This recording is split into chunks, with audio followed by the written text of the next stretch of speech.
बिस्मिल्लाहिर्रहमानिर्रहीम। अस्सलाम वालेकुम। मैं हूं हसन अल्ताफ और आप देख रहे हैं मेरा यूट्यूब चैनल। आर्मी चीफ की तैनाती, इस टाइम पूरी पाकिस्तान की कौम की नज़रें जमी हुई हैं इस तैनाती के ऊपर, और हर तरफ से ये सवाल आते हैं कौन से नाम होंगे, कौन आर्मी चीफ बनेंगे। तो खैर, अब जो सीनियर हैं, ख़ास तौर पे जो 6 सीनियर्स के नाम आगे आ रहे हैं, तो उनमें से एक नाम तो बहुत ज़्यादा लिया जा रहा है, लेफ्टिनेंट जनरल आसिम मुनीर साहब का, कि आसिम मुनीर साहब के बहुत ज़्यादा चांसेस हैं। और उनके साथ साथ पहले लेफ्टिनेंट जनरल अजहर अब्बास साहब का नाम भी काफ़ी लिया गया है। तो खैर, ये नाम काफ़ी ज़्यादा लिए जा चुके हैं और बहुत सी जगहों से ये भी कहा गया है कि आसिम मुनीर साहब कन्फर्म आर्मी चीफ बनेंगे। तो इसके अलावा आप देखें, अगर सीनियर के हिसाब से अगर देखा जाए, सीनियरिटी के हिसाब से, तो आसिम मुनीर साहब सबसे ज़्यादा सीनियर हैं इस टाइम। लेकिन अब प्रॉब्लम ये है कि 27 नवंबर को उन्होंने रिटायर होना है। अगर वो फॉर एग्जांपल रिटायर हो जाते हैं समरी से पहले, तो जब फिर अगली लिस्ट बनेगी वो बनेगी लेफ्टिनेंट जनरल सैर शमशाद साहब के नाम से। तो इसीलिए काफ़ी ज़्यादा कंफ्यूजन है इस चीज़ की कि कौन से आर्मी चीफ बनेंगे। खैर, नजम सेठी साहब ने एक स्टेटमेंट दी है और उनके बकौल तो ये है कि समरी भेजी जा चुकी है वजीर आजम ऑफिस के अंदर। अगर समरी भेजी जा चुकी है तब तो जनरल आसिम मुनीर साहब का नाम जाहिर सी बात है कन्फर्म होगा, क्योंकि अभी रिटायर नहीं हुए वो। तो उनके बकौल समरी भेजी जा चुकी है और उन्होंने ये भी कहा है कि जो आर्मी चीफ होंगे वो डबल ए से भी नहीं होंगे, डबल एस से भी नहीं होंगे। डबल ए से मतलब लेफ्टिनेंट जनरल अजहर अब्बास साहब और डबल एस से मतलब सैर शमशाद साहब। तो उनका कहने का ये मतलब था कि इन दोनों में से नहीं होंगे। तो फिर तो इस हिसाब से अगर देखा जाए तो लेफ्टिनेंट जनरल आसिम मुनीर साहब भी सीनियर हैं, तो वो ही बन सकते हैं फिर इस हिसाब से, जिस तरीके से नजम सेठी साहब बात कर रहे हैं।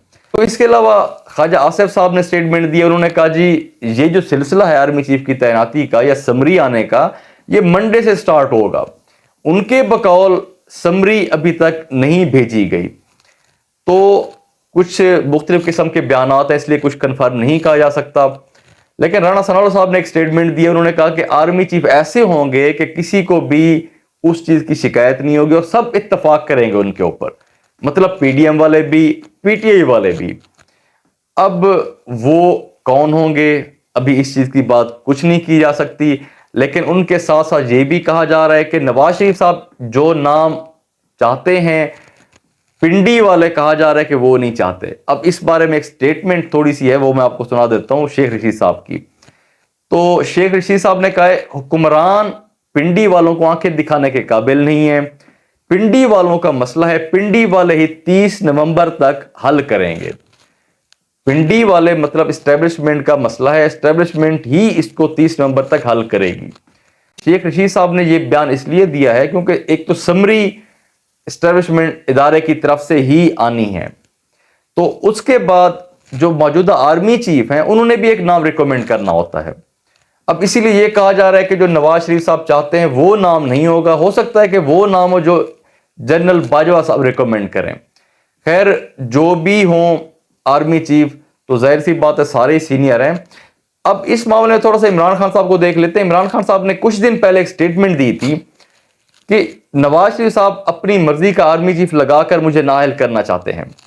मैं समझता हूं कि ये जो इमरान खान साहब की स्टेटमेंट है, मैं तो समझता हूं काफी गलत है ये, क्योंकि ना किसी ये पंजाब के ब्यूरोक्रेट की बात हो रही है, ना ये सिंध के ब्यूरोक्रेट की बात हो रही है। कोई भाई ये चीफ सेक्रेटरी की बात नहीं हो रही कि चीफ सेक्रेटरी लगाकर जो सियासतदान लोग अपनी मर्जी के काम लेंगे वो। भाई ये आर्मी चीफ की बात हो रही है, ये उस इदारे की बात हो रही है जो पाकिस्तान का सबसे बड़ा इदारा है, जो सबसे मजबूत इदारा है। तो इसीलिए इस तरह की बात मैं समझता हूं कि ये ठीक नहीं है, क्योंकि आर्मी चीफ हिस्ट्री के अंदर नहीं देखा गया कि कोई आर्मी चीफ ऐसा हो जिसको सियासतदान ने अपने जाती मफादात के लिए यूज किया हो। कभी नहीं हुआ ऐसा काम, और मेरे ख्याल से कभी हो भी नहीं सकता ये। तो खैर, अब ये भी कहा जा रहा है कि इमरान खान साहब के जो बैकडोर राब्ते हैं वो भी बहाल हैं सदर अलवी साहब की वजह से। तो अब इमरान खान साहब ने 1-2 दिन से स्टेप जो नया लिया है वो बिल्कुल साइड पे हो चुके हैं इस तैनाती के हवाले से। उन्होंने खुद कहा है कि जो भी आर्मी चीफ आ जाएं हमें कोई एतराज नहीं है। तो बात उनकी सही है। खैर, देखा जाए तो जो भी 6 सीनियर नाम होंगे, अब समरी खैर 3 की भेजी जाए या 5 की या 6 की भेजी जाए, अब जो भी समरी भेजी जाएगी, जितने भी नाम होंगे, تو اب ظاہر سی بات ہے اس اگر وہ لیول تک بیٹھے ہوئے ہیں آ کر تو میرٹ پہ آئے ہوئے ہیں وہ پرفیکٹ بھی ہیں اس جاب کے لیے. جو بھی لیفٹیننٹ جنرل اگر بنتے ہیں آرمی چیف تو میں سمجھتا ہوں سارے ہی پرفیکٹ ہیں اس جاب کے لیے. تو انشاءاللہ ہم یہی دعا کریں گے کہ ملک کے لیے وہ بالکل بہتر ثابت ہوں. اب ہم بات کر لیتے ہیں جو عمران خان صاحب نے اناؤنس کیا ہے 26 نومبر کا. اب 26 نومبر کو انہوں نے اناؤنس کیا کہ وہ پنڈی کے اندر پہنچیں گے اور مختلف صوبوں سے اور قافلے بھی آئیں گے پنڈی کے اندر 26 نومبر کو. اس کے بعد پھر اگلا جو لائحہ عمل ہوگا ان کا وہ وہیں پہ اناؤنس کریں گے. پھر خیر یہ دیکھا جا رہا ہے کہ لاکھوں کی تعداد میں لوگ وہاں پہ آئیں گے اور بالکل یہی ایکسپیکٹ کیا جا رہا ہے کیونکہ عمران خان صاحب خود موجود ہوں گے وہاں پہ.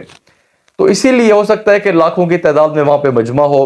اور لیٹ اس لیے کیا جا رہا ہے کیونکہ کہا جا رہا ہے عمران خان صاحب اس چیز کا انتظار کر رہے ہیں کہ جو سمری آنی ہے وہ آ جائے, آرمی چیف کا فیصلہ ہو جائے, اس کے بعد وہ پھر لاکھوں کی تعداد میں مجمع لے کر اسلام آباد کے اندر احتجاج کریں گے اور اپنی جو ڈیمانڈ ہے ان کی الیکشن کی وہ سامنے رکھیں گے نئے آرمی چیف کے سامنے.